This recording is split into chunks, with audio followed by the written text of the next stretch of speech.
Introduction to PLM strategy. So, strategy means what? A strategy refers to a high level plan in order to achieve one or more goals with valuable resources or available resources. For example, in the military environment, strategies include control of the seas, control of the air, and the control of the land region, attacking with speed or strength, cutting down the enemy's communication lines or supply lines, and so on. So, PLM is a strategic business approach that enables companies to achieve greater profitability from their products. So, this is about the strategy. So, what is a PLM strategy? So, now PLM strategy is important for the following reasons: show how to achieve PLM vision and objectives, show how PLM resources will be organized, managed, and used, describe policies governing use and management of PLM resources, make sure everybody knows about the happenings, and make sure all resources are aligned in the right direction. Next are the elements of PLM strategy.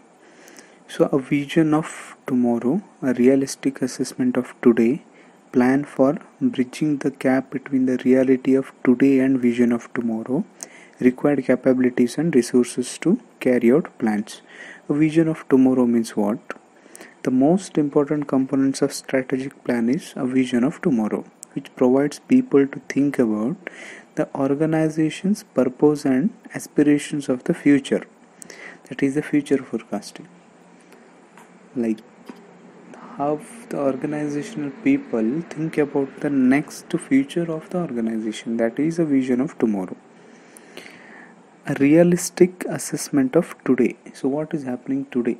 So whatever the things have been happening today, that are been analyzed using a realistic assessment of today. In order to plan a vision for tomorrow, there needs to be a realistic assessment of today. So what has happened today is needed to prepare for tomorrow, right? So being unrealistic and delusional about our current situation capabilities may give a faulty starting point towards the company's vision of tomorrow. So if you don't know about today, or if you are in a delusion that the imagination of today, you are not able to plan for tomorrow. That's what they are saying.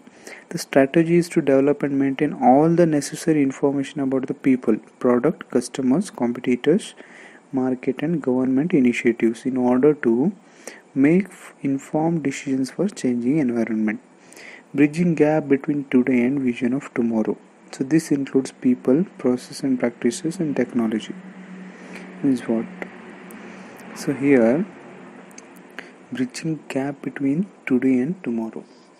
So all these three elements have to come together in a coordinated plan for an organization to get from where it is today to where it will be for tomorrow. So all of these elements are required if an organization is to make this transition. Either one of the elements is not addressed, the entire plan suffers.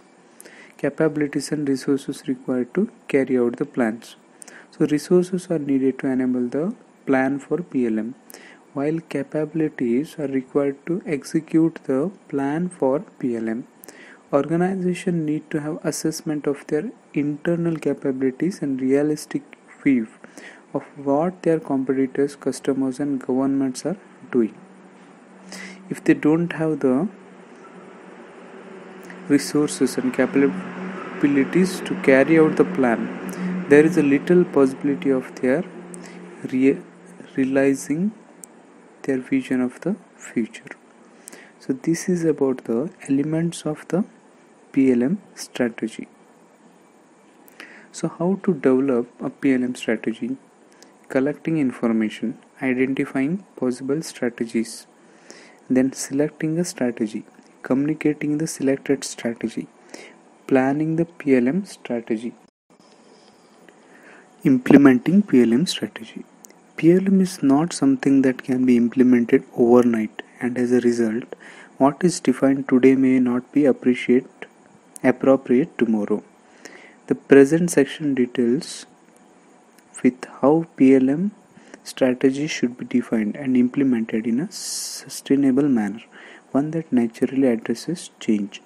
So ERP, Enterprise Resource Planning, is a part of PLM and implemented in many organizations for its successful operation. So there are 5 success factors that are isolated from companies that were successful in ERP project against those that were not successful. These include: top management is engaged, not just involved. Project leaders are veterans and team members are decision makers. Third parties fills gap in expertise and transfer knowledge. Change management goes hand in hand with project management. A satisfying mindset prevails. So top management is engaged, not just involved. So here when you see in the top management, there will be the director, senior management, vice president, CEO, etc. So all these people will be engaged in one or the other works, but they are not involved completely in the shop floor activities or the overall activities, the core activities. So many times what happens is the CEO, he sends, or these people send their delegates for the meetings with the other related people. So this is top management is engaged, not just involved. Project leaders are veterans and team members are decision makers. So when the project is been taken, the project committee meeting will be held between the project leader of different department and junior members of the department. Project leaders should have deep knowledge and understanding of their departments and functions and the ability to make decisions for their organization. Project leaders and experienced members of the various cross-functional area should have an awareness of aspects and issues that may rise during project work. So in any project there will be cross-functional issues. Veterans of the organization should understand those issues and be more careful in allocating resources to solve the issues once and for all. So third parties fill gaps in expertise and transfer knowledge. So in any company what happens is when they take up any project, there might not be all the expertizations that is been needed to carry out any kind of the work. So in this case what they do is they hire some people from outside and that work will be done. So when you are hiring, the person must be experienced one. He should have 2 years or any kind of preferred experience so that your work would be done effectively. He must be able to train the people within your organization and he must be efficient and well-known person. So change management goes hand in hand with project management. So when they are being trained, do you think all the people will be expertised in everything? No. So the works are to be transferred, that is from one person to other person. Their working areas has to be changed so that to increase the productivity, like in case of anyone's absence anyone can do their work. So this is the change management. A satisfying mindset prevails. A final goal is to improve the overall organizational activities by using different resources. There are so many aspects of PLM that if one focus on optimizing one aspects of it, we are letting out other tremendous opportunities, those we simply do not have attention or research to attack it.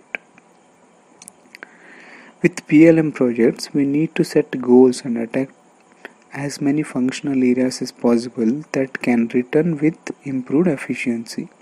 By linking all the functional areas in PLM and effectively utilizing all resources.